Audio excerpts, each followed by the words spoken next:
আছি, ছিলাম না, আবার একদিন থাকবো না, কিন্তু এই জীবনটাকে গড়া যেতে হবে,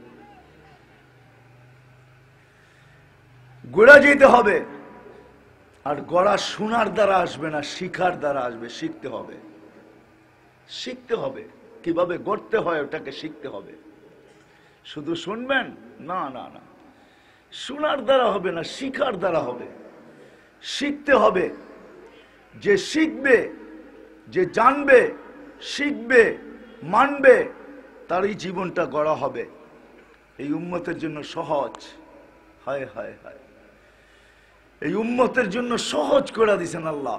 বয়স ছোট, 60-70 বছর, গড়াও সহজ, কোনো কঠিন না। এই জন্য গড়া শিখা চাই।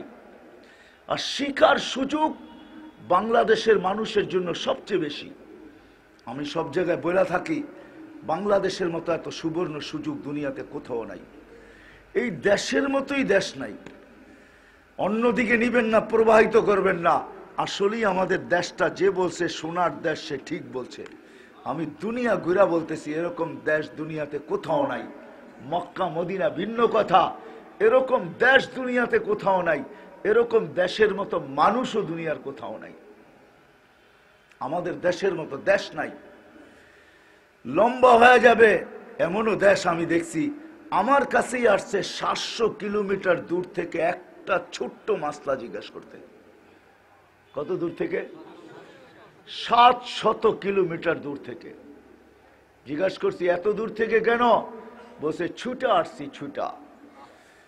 ছুটা আসছি। আমি বলছি জবাব পরে দিব, আগে তোর দুইটা পাও দে, আমি তোর পায়ে চুমা দিয়া নি, তোর পায়ে চুমা পাওয়ার যোগ্য। বাংলাদেশে সে গ্রামে গ্রামে, গঞ্জে গঞ্জে, ঘরে ঘরে, প্রত্যেক এলাকায় হক্কানি ওলামাদের জাল বিছানো। আলহামদুলিল্লাহ। এটা যত শুকরিয়া আদায় করবেন কম। হেফজোখানা, মক্তব, মাদ্রাসা, এরকম কোন ইউনিয়ন নাই 2-4টা না আছে। এরকম কোন থানা নাই 2-4-20টা, 100-150 না আছে, ছোট বড় মিলায়া। এটা বাংলাদেশের জন্য সৌভাগ্য। এই জন্যই আলহামদুলিল্লাহ আমি বলি, বাংলাদেশ নড়ে চড়ে পড়ে না। 1000-শতবার বাংলাদেশের ভূমিকম্প আসছে, আজ পর্যন্ত বাংলাদেশে কোনো বিপর্যয় ঘটে নাই। আমার বিশ্বাস বাংলাদেশে বিপর্যয় ঘটবে না যতদিন পর্যন্ত এই পরিস্থিতি থাকবে। করোনার আগে শুনছিলাম মানুষের মুখে মুখে সবচেয়ে বেশি বিপর্যয় ঘটবে বাংলাদেশে। লক্ষ লক্ষ লোক মারা যাবে, দাফন করার লোক পাওয়া যাবে না। হয়তো প্রথম 2-3 দিনই এমন ঘটছে, তারপরে আর ঘটে নাই। আলহামদুলিল্লাহ, বাংলাদেশ সবচেয়ে বিপর্যয়ের মধ্যে থেকে সবচেয়ে কম বিপর্যয় হয়েছে দুনিয়ার ভিতরে বাংলাদেশ। কোনো বিপর্যয় ঘটে নাই, আলহামদুলিল্লাহ। ঘটবেও না, ঘটবেও না। আমার বিশ্বাস যতদিন মসজিদ খোলা থাকবে, যতদিন মসজিদ থেকে আজান হবে, যতদিন মক্তব খোলা থাকবে, হেফজোখানা মাদ্রাসা খোলা থাকবে, বিপর্যয় ঘটবে না। না, এটা আমার বিশ্বাস। এটার পিছনে আমার যুক্তি আছে, আপনি জানেন না? হেফজোখানার ছেলেগুলা রাত্র 4টার সময় ওঠে, 4টার সময়। যখন আপনি ঘুমের ঘরে বিভোর, সারা দেশ ঘুমের ঘরে বিভোর, সারা দেশ ঘুমায়, ওই সময় 4টার সময় কচি কচি বাচ্চাগুলা, যাদের উপরে শরীয়ত এখনো লাগু হয় নাই, যাদের পক্ষে কলম চলে না, বিরুদ্ধে কলম চলে না, কলম উঠানো, ওই কচি কচি মুখগুলা 4টার সময় উঠে। অধিকাংশের চোখে ঘুম থাকে, শীত হোক আর গরম হোক, ওই সময় উঠা আল্লাহর সাথে কথোপকথনে লাগে। আপনি এটার মিনিংস বুঝবেন না। একটু আগেই আমি বলছি, সব মোবাইলে সব সফটওয়্যার থাকে না, সব প্রোগ্রাম থাকে না। আপনিও বুঝবেন না, কেন আপনার এইখানে প্রোগ্রাম থাকলে আপনি বুঝবেন, নাইলে বুঝবেন না। আপনাকে এইখানে প্রোগ্রাম লোড করতে হবে, তাইলে আপনার বুঝে আসবে আমার কথা। যদি প্রোগ্রাম এইখানে না থাকে, তাহলে আপনার আমার কথা বুঝে আসবে না। যতদিন থাকবে ততদিন পর্যন্ত বাংলাদেশে ইনশাআল্লাহ কোনো বিপর্যয় ঘটবে না। যদিও করোনার আগে বিপর্যয়ের সিগন্যাল ছিল 10 নম্বর মহা বিপদ সংকেত নিয়ে আসতে চাইছিল বুলবুল, কিন্তু বুলবুল আসছে বটে, আমাদের দেশে তেমন কোনো বিপর্যয় ঘটে নাই। যদিও আবহাওয়াবিদরা আমাদেরকে সতর্ক করছে 10 নম্বর মহা বিপদ সংকেত। ইনশাআল্লাহ এই দেশে ঘটবে না। এই দেশের মতো আল্লাহওয়ালা দুনিয়ার কোনো দেশে নাই। আমি দুনিয়া দেখা বলতেছি, না দেখা না, আমি দুনিয়া দেখা বলতেছি। এই দেশের মতো শাবাবা খুশা দুনিয়ায় কোথাও নাই। এই দেশের মতো মাশায়েখা রুক্কা দুনিয়ার কোথাও নাই। ওলামা বুঝবে মাশায়েখা রুক্কা কাকে বলে, শাবাবা খুশা কাকে বলে।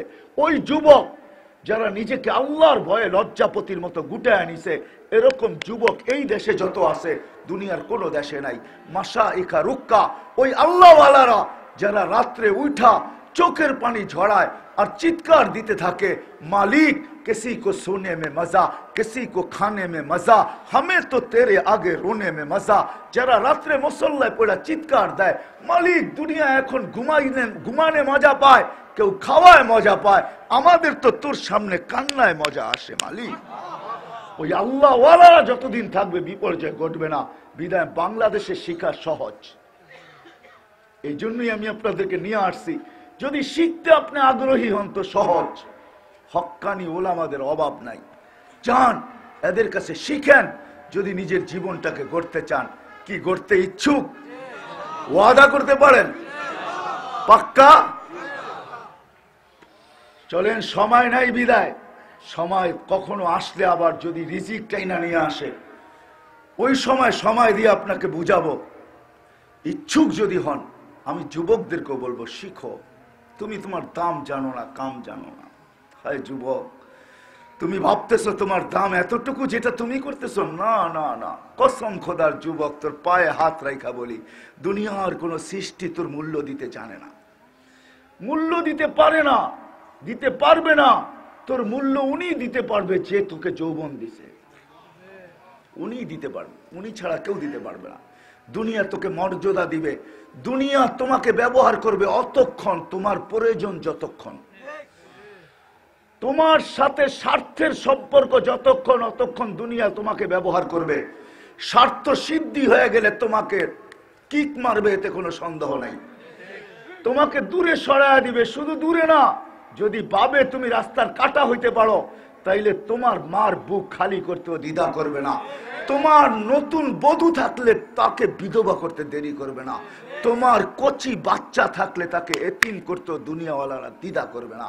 দুনিয়াওয়ালারা তোমার দাম দিতে জানে না যুবক, কসম তোমার দাম দিতে জানে তোমার মালিক। এখন সুযোগ নাই, নাহলে আমি শুনাইতাম তোমাদের দাম কি, কাম কি, দাম কি। বিদায় আসো, ওয়াদা করো যে ইনশাআল্লাহ আমি আমার জীবনকে গড়ব। আর গড়ার জন্য আমাদের দেশে সুযোগ, হক্কানি ওলামা আছে, মাদ্রাসা আছে, মক্তব আছে, হেফজোখানা আছে, মসজিদ আছে, ইমাম আছে। এদের কাছে যাও, এদের দুয়ারে যান, এদের জুতা সিধা করেন, এদের পিছে চলেন, আগে না। ইমামের আগে মরার পরেই যাওয়া যায়, ইমামের আগে যাইতে চাইলে লাশ হয়ে যেতে হবে।